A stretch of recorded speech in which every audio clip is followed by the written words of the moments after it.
할렐루야. 오늘은 1월 17일 우리 세 번째 맞이하는 주일 아침입니다.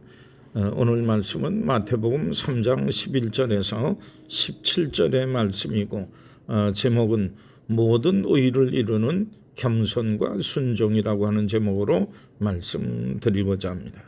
먼저 성경을 봉독해 드리겠습니다. 마태복음 3장 11절부터 17절입니다. 나는 너희를 회개하게 하기 위하여 물로 세례를 베풀거니와 내 뒤에 오시는 이는 나보다 능력이 많으시니 나는 그의 손을 들기도 감당하지 못하겠노라. 그는 성령과 불로 너희에게 세례를 베푸실 것이요 손에 키를 들고 자기의 타작마당을 정하게 하사 알곡은 모아 곡간에 들이고 쭉정이는 꺼지지 않는 불에 태우시리라. 이때에 예수께서 갈릴리로부터 요단강에 이르러 요한에게 세례를 받으려 하시니 요한이 말려 이르되 내가 당신에게서 세례를 받아야 할 터인데 당신이 내게로 오시나이까. 예수께서 대답하여 이르시되 이제 허락하라. 우리가 이와 같이 하여 모든 의를 이루는 것이 합당하니라 하시니 이에 요한이 허락하는지라.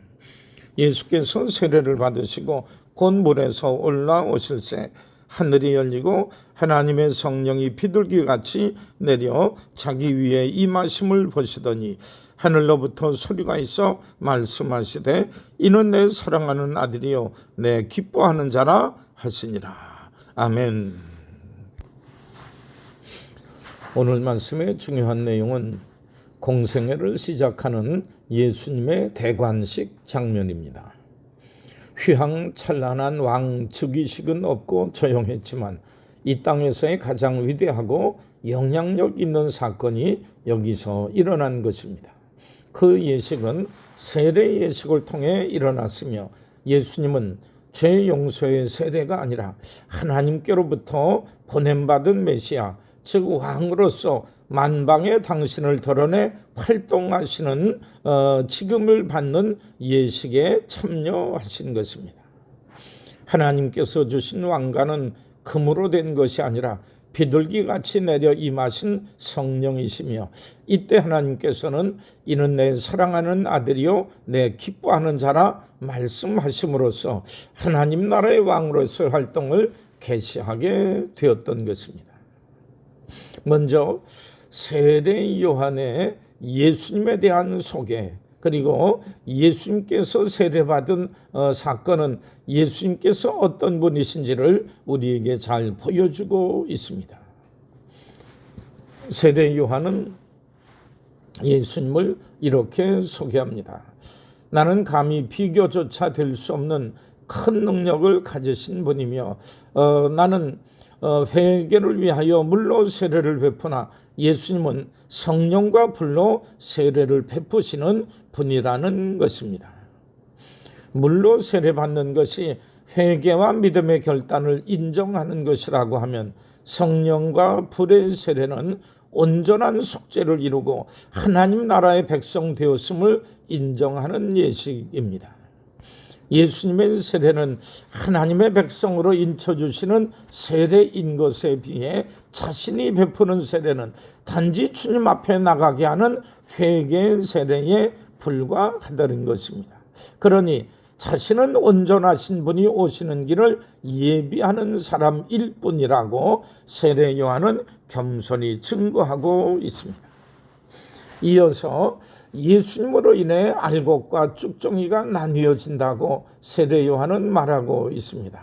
하나님 나라가 가까웠다는 복음 선포와 부르심에 믿음으로 응답하는 사람들은 죄 용서함과 구원을 얻어 하나님 나라의 백성이 되지만 그렇지 않는 사람들은 꺼지지 않는 불에 태워지는 운명을 갖게 되는 것입니다. 이것이 즉시 이루어지진 아니하지만 결국에 이르는 이런 결과에 이르게 되는 것을 볼 때에 예수님께서는 알곡과 가라지를 구별하는 심판자이십니다 라고 하는 것을 말씀하고 있는 것입니다. 오늘 본문은 주의 일을 위해 겸손히 섬기는 모범을 세례 요한과 예수님이 우리에게 보여주고 있는데, 이것을 통하여서 오늘도 주님을 믿고 섬기는 성도, 주의 일을 위해서 애쓰고 수고하는 성도들이 어떤 마음과 태도를 가지고 살아야 할지에 대해서 잘 보여주고 있는 것입니다. 사람은 실제보다 더 과장을 해서라도 자신을 드러내고 싶은 것이 상정이지만, 세례 요한은 그러하거나 스스로 높이려 애쓰지 아니하였던 것을 보게 됩니다. 철저하게 주님 오시는 길을 예비하는 사람이며, 나는 외치는 자의 목소리에 불과하다고 자기 자신을 낮추었습니다. 자기의 존재 목적을 오로지 메시아가 오실 것이니 준비하라고 외치며 회개의 세례를 베풀며 준비시키는 것으로 보았던 것입니다. 은혜 받을 준비를 하게 하는 것이죠.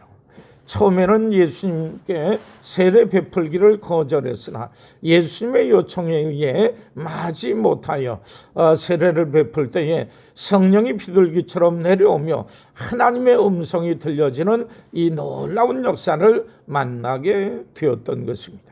어쨌거나 내가 아니라 오히려 주님을 드러내시는 일을 위하여서 끝까지 자기 자신을 낮추고 겸손하게 했다고 하는 점에서는 오늘도 죄를 위해서 애쓰는 많은 이들에게 좋은 본이 되는 것을 보게 됩니다. 처음에는 겸손으로 시작했지만 나중에는 우리도 모르는 사이에 오만함으로 인하여서 주님과 같이 되고자 하는 이런 높이까지 올라가 실수하게 되는 일들이 있는 것을 볼 때에 우리 자신을 돌이켜보며 가끔 자책하기도 하고 나를 쳐서 복종시키는 일이 우리에게 있어야 되리라 생각합니다. 바울 사도는 이렇게 오만했던 자기 자신을 쳐서 늘 주님께 복종시키는데 애를 썼다고 고백하는 것을 볼 수 있습니다. 한편으로 예수님께서도 하나님의 세우심을 받는 예식이기에 겸손히 머리를 숙이고 물에 잠기었다가 일어서는 것을 보게 됩니다. 이때 들려지는 음성이 이는 내 사랑하는 아들이요 이는 내가 기뻐하는 자라 하는 말씀을 듣게 되었던 겁니다. 예수님과 세례 요한의 겸손한 모습을 보면서 우리는 이런 모습까지도 본받을 수 있어야 되리라 생각을 합니다. 이것이 은혜 받았고 은혜 받을 성도의 태도이며 받은 바 은혜를 가지고 사람들을 섬기고 이끌기 위해서 우리들이 늘 가져야 될 태도라 볼 수 있습니다. 세상 그 어디에도 오만한 사람을 좋아하는 이들은 없습니다. 겸손과 사랑, 정중함과 친절함으로 다가갈 때 싫어할 사람도 아무도 없습니다. 하나님의 풍성한 은혜와 구속의 사랑은 이와 같이 겸손과 낮추심 그리고 사랑의 열심이라는 이런 모습을 통해서만 전파될 수 있는 것입니다. 세례 요한과 예수님의 겸손한 모습을 늘 마음에 그려보며 주의 종의 삶을 사시며 풍성한 열매 거두는 주의 백성들 되시기를 주님의 이름으로 축원합니다. 우리 함께 기도하시겠습니다. 오늘도 거룩하고 복된 주일을 허락해 주시니 감사합니다. 세례 요한과 예수님의 겸손한 모습을 통하여서 우리 하나님께 은혜 받고 은혜 받은 성도들이 하나님께 영광 돌리며 우리에게 주어진 일들을 어떤 마음과 태도로 살아야 되는지 우리에게 본을 보여주신 줄 믿습니다. 주님 따라가며 주님의 본을 본받게 될 때에 우리에게 손해될 것이 없는 줄 믿습니다. 아름답고 귀한 본을 따라 살아갈 때마다 우리들 가운데 하나님의 놀라운 은혜를 이루어 나가게 해 주옵소서. 주님의 귀한 일에 쓰임받을 수 있는 우리의 삶이 되게 해 주옵소서. 오늘 거룩한 주일을 허락하여 주셨으니 오늘도 곳곳에서 예배드리는 모든 성도들에게 함께 하셔서 놀라운 은혜와 복이 되게 하시고 어렵고 힘들 때에도 흔들리지 아니하는 존귀한 믿음의 소유자들이 다 되게 해 주옵소서. 우리 하나님께 드리는 예배를 통해 풍성한 은혜 가운데 거하게 하시기를 원하옵고 예수님의 이름 받들어 간절히 기도드리옵나이다. 아멘.